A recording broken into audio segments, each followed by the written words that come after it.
Unity and togetherness is a very important facet to building a society that involves everybody. But then, is that what we see in our societies today?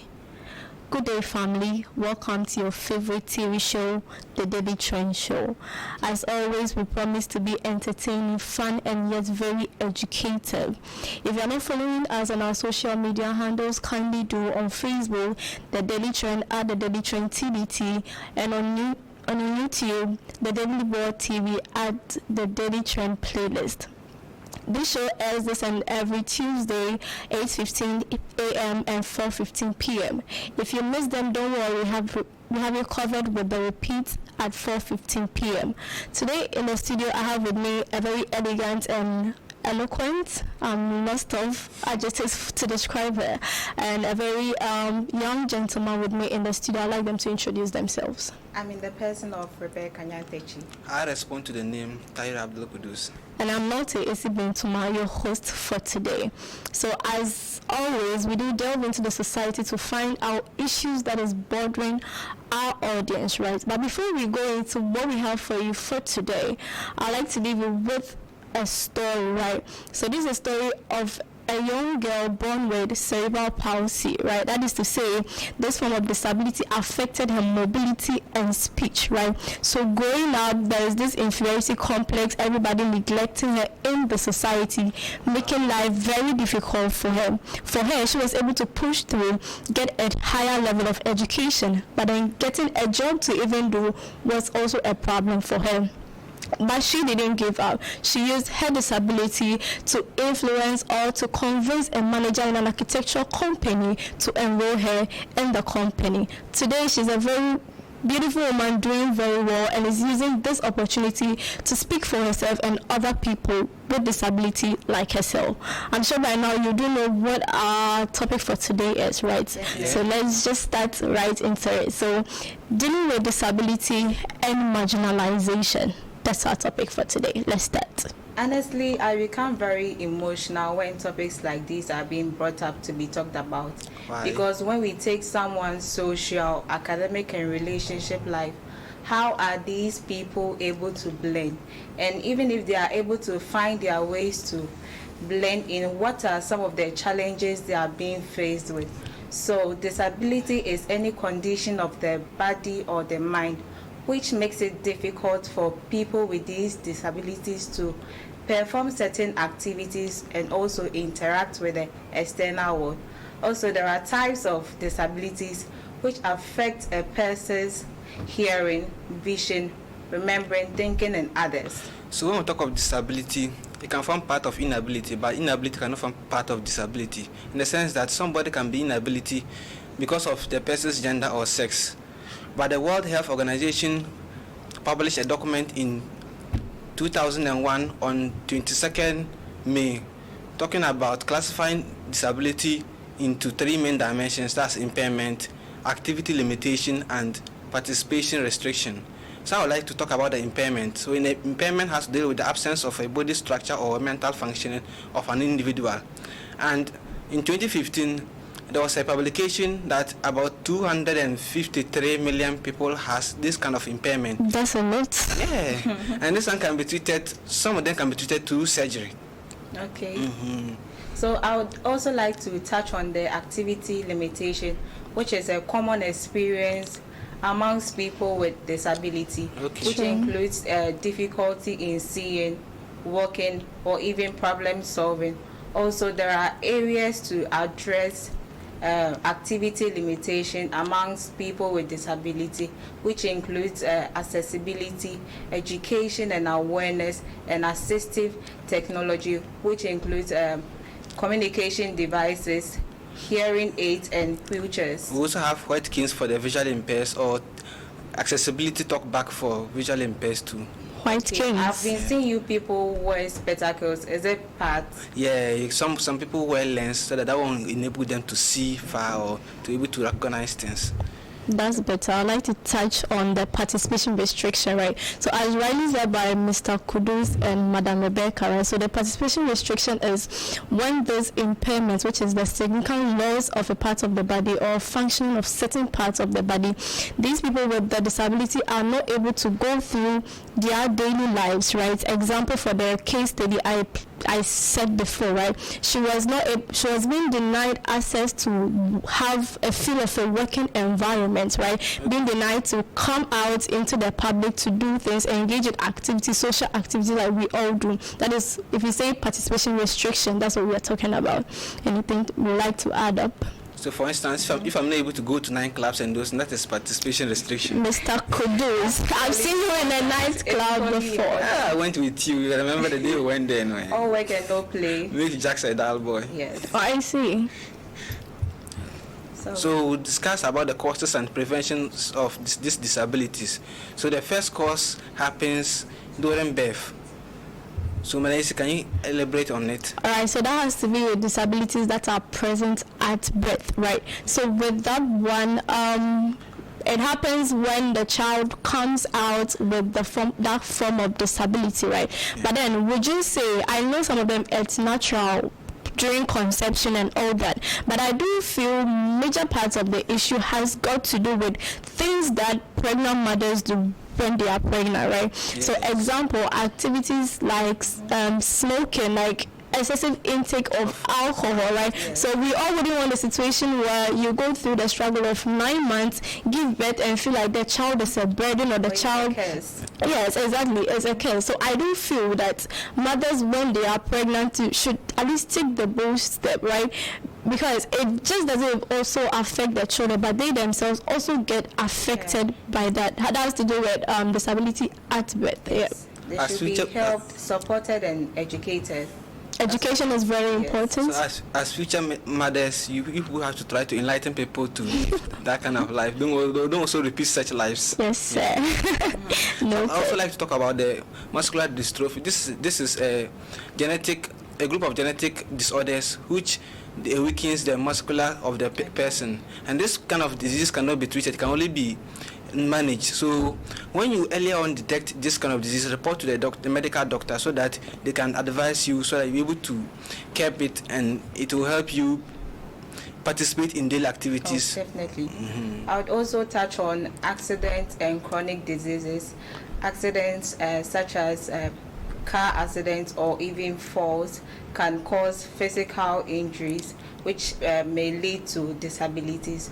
So, and chronic diseases like diabetes, arthritis, and cancer can also lead to disabilities. We should also seek medical attention to prevent further disabilities. Okay, so I also do know that some of these disabilities are developed, right? That is to say, from the onset, the very early stages, as it goes on, the consequences or the symptoms get higher, right? So example is autism spectrum disorder. So I don't feel for parents or for the society at large, if you see such symptoms in your child, the best thing to do is to quickly report to a medical center to seek for attention, right? Initially, we don't take them serious, but later on, we realize that it has a greater impact or a greater effect on the person. Right. So moving on, it's like most of our discussion is centered on physical disability, right? So I do know that we have what we call intellectual disability and what we have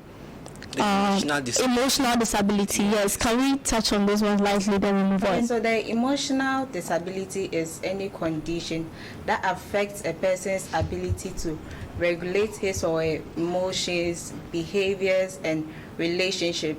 Example are anxiety, depression, which is common amongst so can I say today. So can I say bipolar disorders? Okay, so can I say that for we young girls, especially ladies like this, that when we go through heartbreaks, like it's like the whole world is crumbling down on all. Yes, I have. Like it's like we just want to end the life at that point. It's a normal stage for everyone. So that is not part of emotional disability. On the street too. Okay, so I also like to touch on the intellectual disability. This is the situation when the individual is not able to remember or retain knowledge or take information and keep it well, or able to perform well academically in class. So this person may suffer from hyperactive disorder. This person cannot stay in one place. When you sit here, get up and jump here. Yes. Those kind of people too also part of the intellectual. So also, and I think those people are aware that they are intellectually disabled. Because this kind of disability is not much discussed. People are not aware of it, aware of them. Especially teachers have to be enlightened, so that when they get to know those things, they will be able to enlighten the society and will take notice of such disabilities. Should they also be separated from the normal students? I don't support that, because when they're separated from the normal setting, they say we should promote inclusive education. I'm kind of discrimination. Or they will not be able to. They will not be able to relate well with the society. So let me quickly chip in there. So can we see that in our senior high schools or in various institutions, those we see as bullies, like are really suffered at their hand? Can we say these people, well, it's just their behavior, or they're also suffering some kind of disability of their own? It's because of your stature, It's because of their behaviors and what they learn from the house. Okay. Right. So let's say my daddy is bullying my mom. Definitely, I'm going to copy that. And yes. So let's also touch on disability and handicap. Okay. So what do you understand by handicap, Madam Rebecca? Okay, so I've already talked about disability, and handicap refers to the social and the environmental barriers which prevent people from participating fully in the society. Let's say someone who is physically disabled is not able to access a building which is not wheelchair accessible. In that case, that person is handicapped. For instance, in a classroom setting, if I'm sitting there, the teacher comes to write everything on the board and asks the students to copy the note. After that, he leaves the class like that. At that time, I'm handicapped because I don't know what he has written on the board. So if I get you both right, the disability exists, right? But then if because of certain barriers that also exist, the person that has the disability is not able to perform those functions, he or she becomes a handicap in that aspect. Yes, is that what we are trying to say? The World Health Organization indicates that the outcome of disability impairment leads to the handicap. Okay. So handicap is gotten out of disability and impairment. So because you are disabled, you're not able to do some things. So that situation prevents you from getting to do things that you were supposed to do on your own, or you could do on your own. Okay, so along the line, I started off by being emotional, but it's been educative as well. At this point, we'd like to chip in a quick break. We'll be right back. Because everyone defines disabilities differently. Sometimes people are put into categories. People can have physical, intellectual, and developmental disabilities, deafness and hearing impairments, blindness and vision impairments, symptoms or effects from a chronic condition, mental illness and traumatic brain injury, and that just scratches the surface.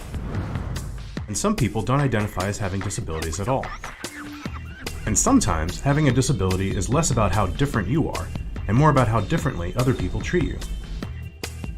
Although disabilities can set certain limitations, the biggest limitation is attitudes and prejudice. People who have mental illness or have been diagnosed, we've been portrayed very negatively and very poorly in the media.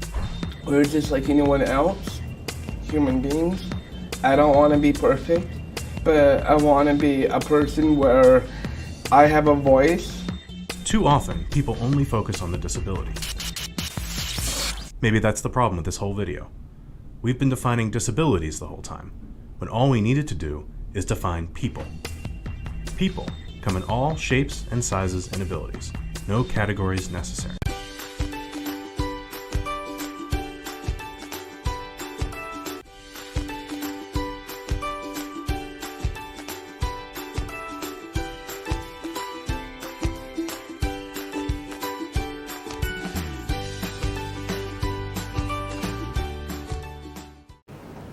Welcome back from that quick break. It is still the daily trend on New World TV.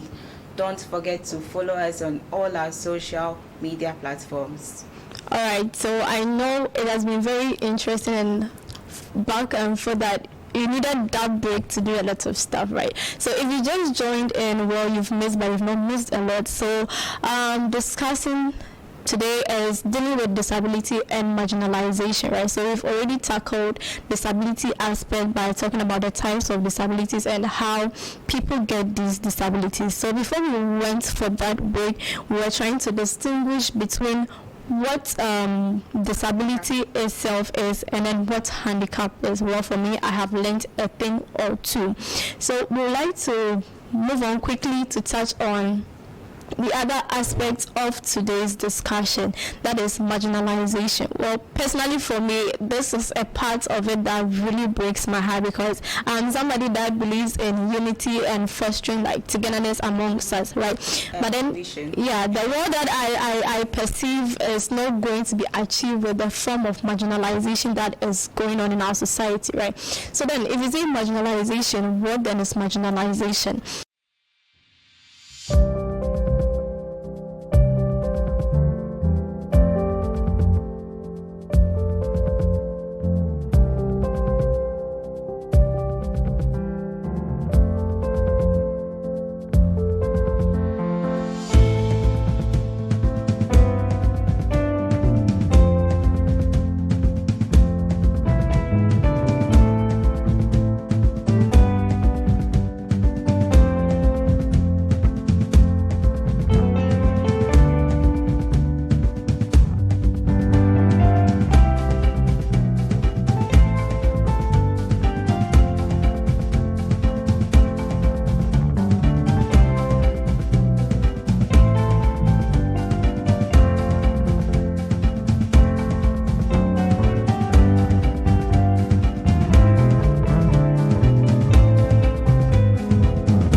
Simple put is just to say that when certain people are not able to enjoy the rights that everybody is supposed to enjoy, or are not being included in certain opportunities, probably because of their color, because of religion, etc. Right? So leading it to today's topic, dealing with disabilities, I would say in this case, marginalization is when people with disabilities do not get to enjoy the rights that everybody in a society is enjoying. And also, back to my case study, they are being restricted with certain opportunities. Now, let's roll up. So this marginalization can occur in various ways. We have the political aspect, the social aspect, the economical aspect, the educational or psychological aspect. Sure. But in the ancient times, people with this disability were always excluded from the society. But in the contemporary world, now we are being integrated by well, I do believe that I think at that time people were very religious, and to them, if you come out with a disability, it was considered as a curse, it's because it's an effect of a sin that somebody committed, or the child. Yeah, that is why they are being about. I don't think in this modern time we say we are enlightened, knowledge is everywhere, and still people are being marginalized. So when we talk of this political discrimination, when we talk of this political aspect, this is the preventing the person from engaging his political right by voting or from holding a political position.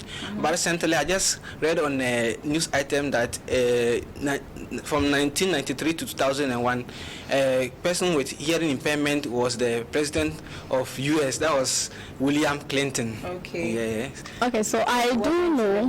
Yeah, I do know that in recent times, with the marginalization politically, it's kind of been on the decline, because in Ghana, for instance, I do know that people with disabilities are allowed to exercise their franchise by voting. Last year I voted. And how was the experience, the processes and everything? That was my first time. It was very nice. But the challenge is that I didn't know the person I wanted to vote for, whether I voted for the right person. No images are being attached. No. The person's our form of writing is Braille. Okay. So, but when you go, there's no that form of writing. So somebody has to assist you to vote. Okay. So maybe I want to vote for Part A, but the person assisting me, the person wants Part B. So the person can let me vote for Part B without my notice. So if I understand you, then for you people to be able to, or people with disabilities to be able to exercise their franchise well, probably the ballot paper should be in the form of a bill for them, so that it will be very easy for them to know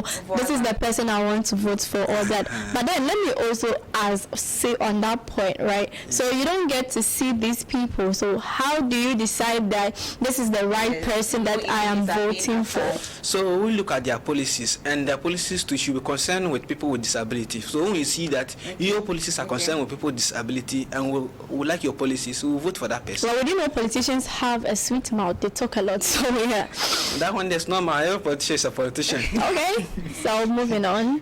So I would also like to touch on the social aspect, whereby people with disabilities are being stigmatized, okay, and this makes them feel low of themselves. It's like there's no joy for them. They don't feel happy, and they can even give up on life easily. It's sad, eh?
It's very sad. Very sad.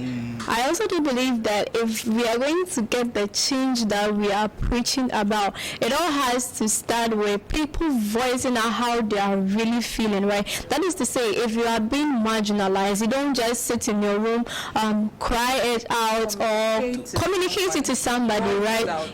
Exactly. Let people know what you are going through, right? So we have organizations like UNICEF, other international organizations, but then even on the community level, you can speak to the police, you can speak to somebody, yes, so that we can start making a change in the society. That's what I think. I don't know if you have any other thing. Same for me.